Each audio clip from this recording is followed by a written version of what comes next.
Welcome to Luca and Miguel. Enjoy the video. You start by confirming the operating system and the offending device. This matters because drivers and settings differ.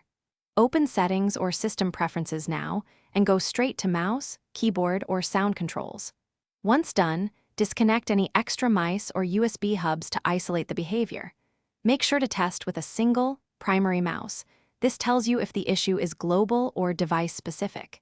If you see a volume on scroll option immediately, toggle it off and proceed to Phase 2. Now you dig into the core controls.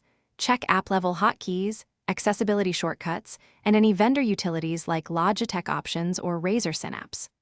Once found, disable the scroll-to-volume feature inside the utility or uninstall the utility if it's enforcing system-wide changes. If the problem persists, open Device Manager or the equivalent and update the mouse driver. Alternatively, roll back to a previous driver version if the behavior began after an update. Make sure to reboot after driver changes so settings take effect. Finish by testing system-wide. Check browser tabs, media players, and the desktop while scrolling to verify volume remains unchanged.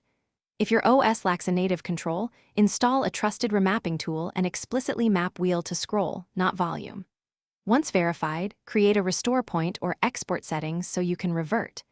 If things go wrong, switch to a different mouse, create a new user profile, or reset the offending app's preferences. These steps isolate corrupt settings and usually resolve lingering issues. Thanks for watching and please subscribe.